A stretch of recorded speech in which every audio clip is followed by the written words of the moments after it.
Hello, everyone.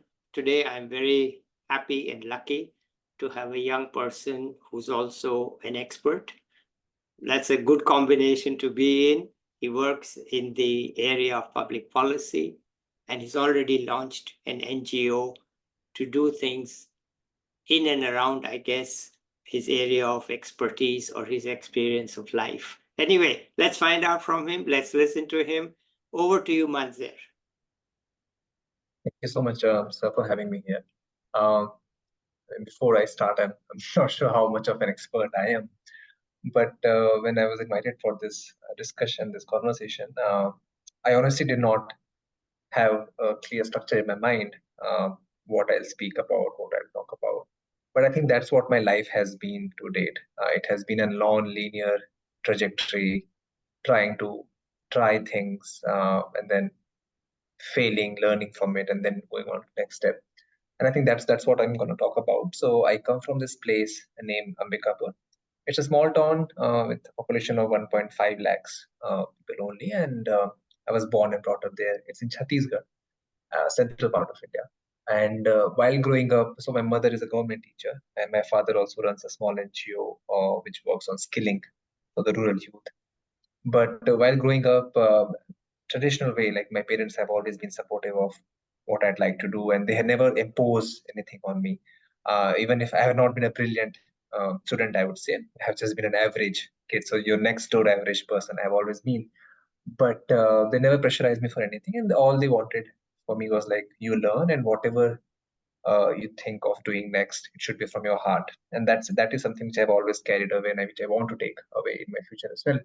So yeah, so as everyone after graduating from your after moving from your 10th and 12th examinations, you have to figure out what next. But the issue with a place like Ambikapur was that we did not had enough resources which could let us make an informed choice. So what after 10th class? What should I do? As always, everybody was talking about being an engineer or a doctor, and I had no one to speak to. My parents relied it on me that, okay, you take a call. So just like everyone else, I took a call of going with mathematics and being on my way to become an engineer. Um, no one mentioned it to us that, okay, there are other career choices, there are other education choices as well. It was just two ways for us, either become a doctor or an engineer. I went with the herd. I went with the engineering batch. So I started preparing for my. We had IIT, AIEEE at that time as well, All India exam for interest, engineering interest test. I appeared for it. Somehow did not know what next. I went ahead with it. I scored decently, and then I ended up doing engineering from Dehradun. So I did my engineering from Dehradun Institute of Technology, and I did my engineering in computer science technology. That was my first time when I moved out of place, moved out of Bikapur. I moved to Dehradun, and that was my first exposure to a bigger city, to see people from Delhi, Bombay, other metro cities coming in, and that was my first exposure, I would say. I started studying, and I was doing fairly decent, but I still did not had my heart into. I was not sure if this is really something which motivates me every day. And that's when I think I was exposed to the idea of social service, the idea of development sector. One of my friend mentioned that, hey, every Sunday we go and volunteer for this non-profit student activist group which works on environment conservation, awareness around waste disposal, cleanup drives. Why don't you join? And I think that was my first step towards development sector or towards social sector, I would say. And I started spending my weekends on this. So we used to clean a particular patch of area, spread awareness around waste disposal, open garbage disposal with the people around, and slowly also work on the advocacy bit. For example, filing RTIs and asking asking the municipality how many dustbins should have been established here, why are they not enough. And so that's when I started exposing with the government stakeholder as well, and while doing my engineering. So I realized that this is something which I really want to do in future. Still not sure what next. Still not sure how. I continued with my engineering, and in parallel managing this, working with this nonprofit voluntary. I ended up my engineering. I went to work with Wipro as a software engineer. firstly in Bhubaneswar, then Bangalore. So I worked as a software engineer for almost close to 2 years, and there was a point I realized that this is not something I can any longer continue doing, and I think that's when I quit my job, and I decided. And someone told me about a college which is around social sciences. The concept of social sciences came to me really late. Social work, social entrepreneurship came really late to me, and that's when I started reading more about it, and I think I was pretty convinced that yeah, this is something I'd like to do. So I left my full-time job as a software engineer, and I decided that I will be going ahead with social sciences. And this was a very crucial time because my project was growing, my project was expanding, and I had a chance to potentially go to the States on site. So in engineering, we have this on-site role. Yeah, So yeah. I could have potentially been in the States as a software engineer. But I think I decided that maybe this is not my thing. This is not where my heart lies, and I quit my job and from Wipro, and I studied for a month or so for the entrance test for TIS. The TIS is the Data Institute of Social Sciences, and went ahead to pursue my master's in social work there. I specialize in livelihoods and entrepreneurship. And I think ever since, and during this time as well, when my parents got to know about it, and they just asked me one question like, are you sure about it? Like, are you satisfied? I said, yeah, I think I'm pretty sure. That's all. I mean, I know they had to hear from my extended relatives that who does that, who leaves engineering and works in social sciences, social work. Because in India, the general notion around social work is someone who carries a jhola and who does this,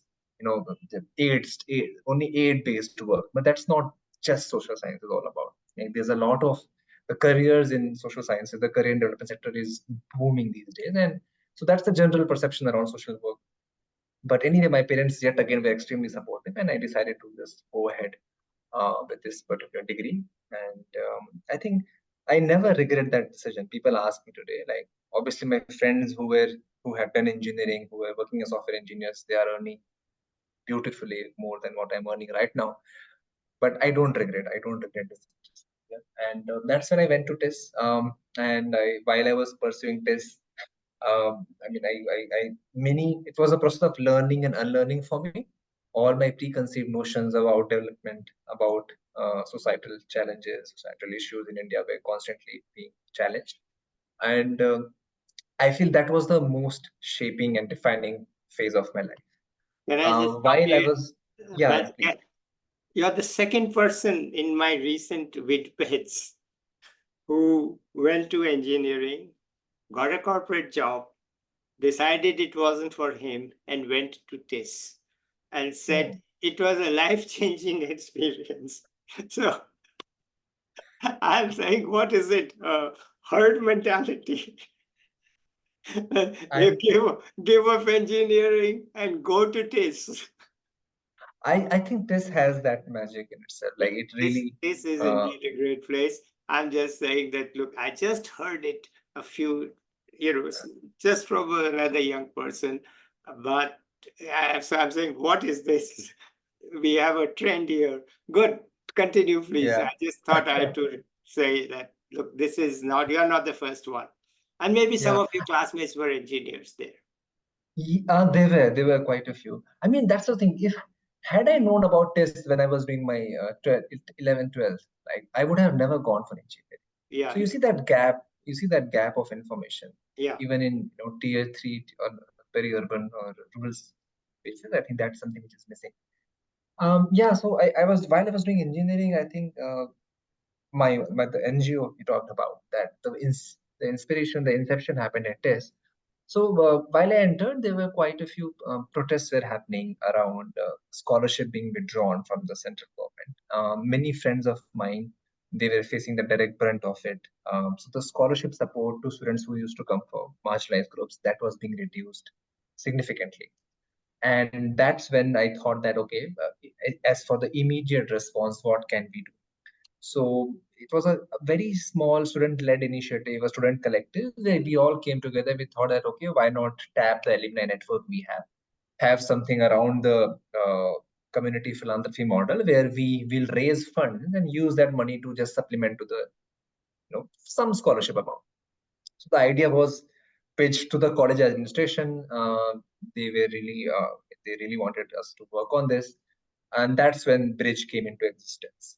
So Bridge is a non-profit initiative where we raise scholarship amount, where we build scholarships with the support of alumni and non-alumni. It can be individual, group of individual, and they can come and rebuild scholarship for students who are pursuing higher education in TIS particularly at that point of time.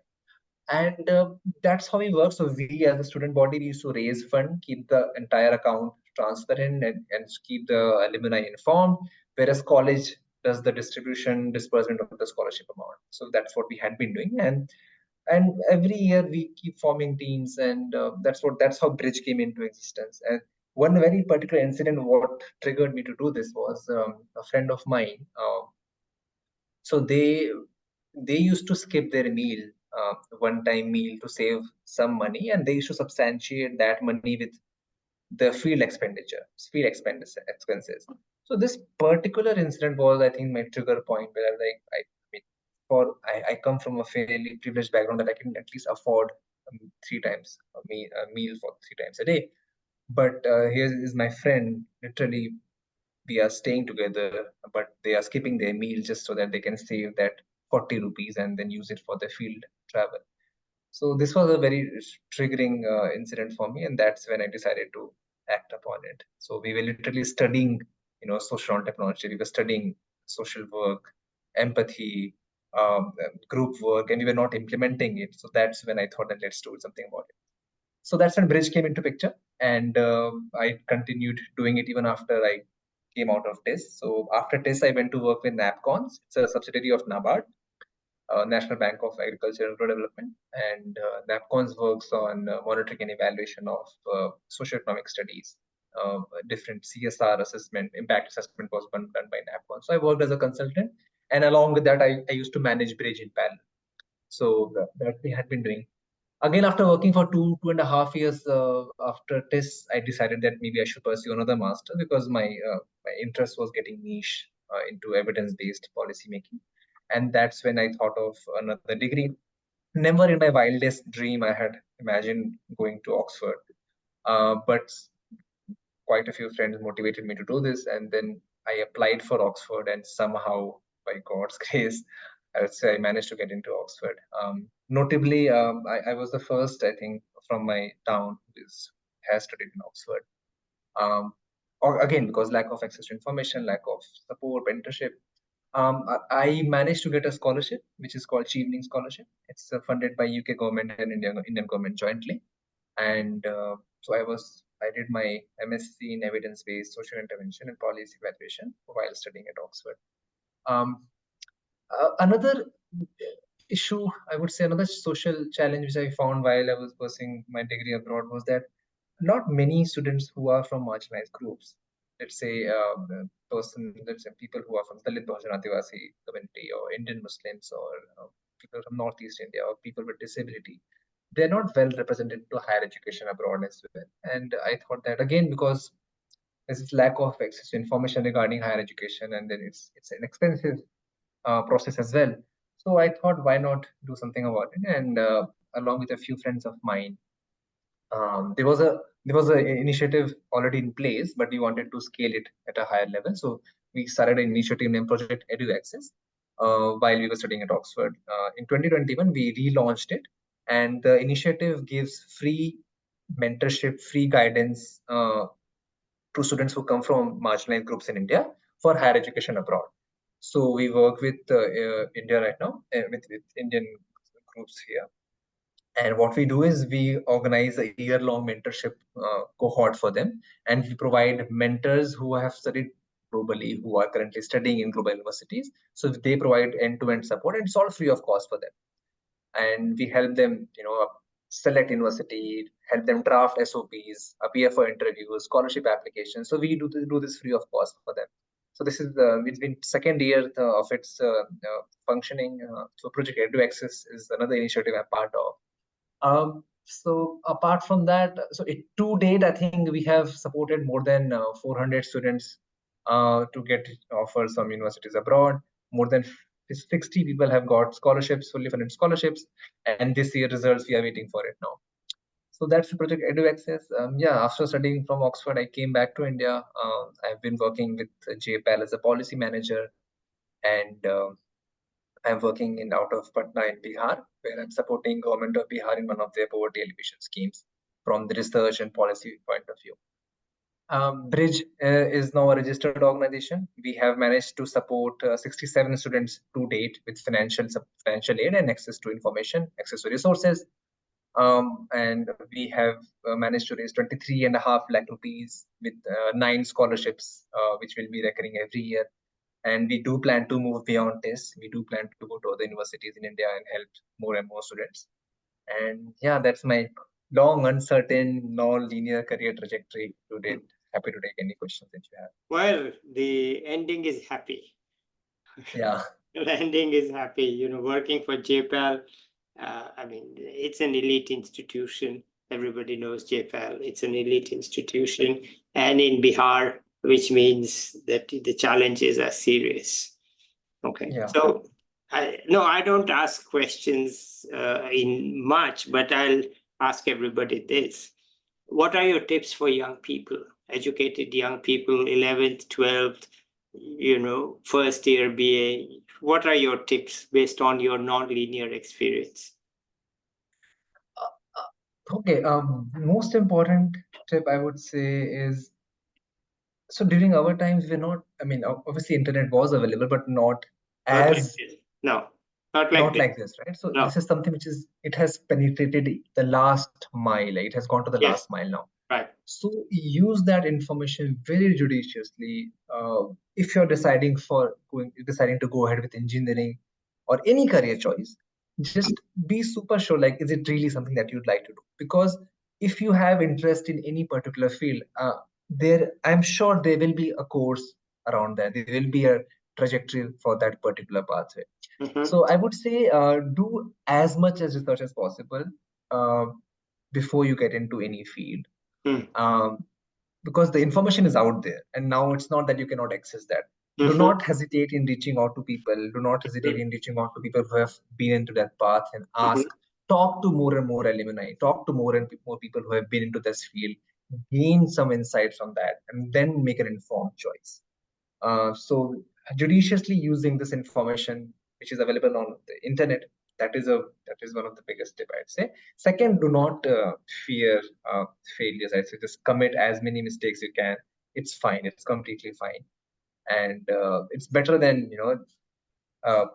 better to try and then learn from it rather than just not doing anything about it. So yeah, and just follow your heart. I think it's quite cliched, but it helps. It really helps. But let me ask you a professional question. What kind of maybe one or two policy changes would you like to see either in Chhattisgarh or Bihar or any other state? I'm talking state level. I'm not, because I just came from a public policy conference for states. Yeah. So I'm talking state level, not national. What kind of policy changes you think you might want to see in any state, but Chhattisgarh, Bihar, or maybe Uttarakhand also, you were in Dehradun. So what kind, one or two things that come immediately to your mind, say, hey, why don't they do this? Yeah, I think one, so I'm currently working on a project which is an adaptation of graduation approach. So graduation approach is an intervention design developed by the NGO BRAC from Bangladesh, and the intervention says that for ultra poor people, like people who are even below the extreme poor, there should be a layer of intervention, not just, let's say, one particular component, but coaching, access to healthcare, and also access to other schemes, some access to financial services. So it's a combination of different intervention that is being delivered. What I have realized working in this particular scheme, this particular approach, is that if the process is participatory, when I say participatory, it means that when I am, as a policy maker, if I'm designing a policy, if I am not designing it from a top-down approach, like not just me sitting and designing, rather than also incorporating views, incorporating strengths, weaknesses of the community I'm going to work with, that is more helpful. So I would say at a very policy level, the policy should be very participatory in nature, so that the people for whom we are designing it should also have some stake into the design process, so that in that way it's more sustainable. So if I'm saying that I want to provide this skilling program for this youth in this particular community, the youth themselves should often tell what are their aspirations, because we often think sitting in cubicles and cabins that the rural, the poor, they don't know, they are not aware. But I think we miss a very important point of this indigenous knowledge, this traditional knowledge system they bring in. So that the important task is how we club our expertise and how we club their expertise together, how we bring in their knowledge and our knowledge together, and then come up with a program which is very holistic, participatory, and inclusive, which counts for everyone. So let's say if I'm designing a program for a particularly vulnerable tribal group, PVTG of Chhattisgarh, that will be unique to that particular tribe. It cannot be copied to another tribe of Uttarakhand. So involving the community in the process of policy design as well. What can be the operationality of it? What can be the technicality of it? I don't know. Maybe you hold workshops with them. Maybe you bring in their representative when you are designing it. But that's one very important suggestion, and I think that's something which is really close to me, that how programs can be participatory and inclusive. Yeah, I think you're absolutely right. I mean, the time has come for the old colonial top-down mentality to go, even in doing good. Even in doing good, this is top-down is less effective than a combination of external knowledge and local interest and enthusiasm. You need both. Otherwise, the scheme is not theirs. And if the scheme is not theirs, the implementation is much tougher. Definitely. Much tougher. You can't get the implementation because they don't agree with it. They are not enthusiastic about it. Their heart is not in it. Even if they say, yeah, I'll do it, but their heart is not in it. You need the heart to be in it. You need the emotional attachment to the program that, yeah, let's make this work. And then you get the local adaptations to the program. Unfortunately, by a state level program, every district has to follow the same rules, guidelines, everything. There's no adaptation. And what you're saying is not possible in this kind of, especially if it's national. Just, I just heard the person say that, look, in a district, I asked, why aren't you doing this? They said, sir, if we do it, the division of the money is 60-40 in particular way. It becomes 42%, then they'll object to it. So we can't do it because it's the allocation to this category should not be more than 40%. But if we do it right, it becomes 42%. So, the national and state level schemes have that very difficult rigidity built in. What you're asking for is that have the local input, but then the state guidelines or the national guidelines make it very tough to have that. But still, at least the ideas must be there, even if the fiscal audits and all these things are there. How money is spent. Okay, but anyway, thank you for that. Anything else on your mind? Yeah, just adding on to this is actually happening. It's not that the governments are not considering this; they are slowly and steadily getting in that direction as well. To give an example, the project I'm currently working with, so whatever evidence we have had from Bihar, this we had constantly interacted with the Ministry of Rural Development, and encourage them that to have something similar for ultra poor of other states. And so MORD had recently started a program called Samaveshi Ajivika, which is inclusive livelihoods. So under that, they have assigned 10 states to different, so BRAC and NUDGE, they'll be working on graduation approach. And I mean, quite ironically, we had a meeting with BRAC today because we are working with them. So they are using the same approach. So based on the state priorities, based on the people's strength, their aspiration, they're designing the program. So slowly and steadily, the government is getting to that direction, but there's a long way to go. We still need to bring more voices from the community into the policy making process. And you rightly pointed it out that state and center need to work very collaboratively, especially for the people eventually they're working for. Okay, anything else you want to add here? No, that's it for me. Okay, good. Then we can end it here for today. I'll be back with another young person or an expert or a young expert soon. Bye till then. Bye, everybody.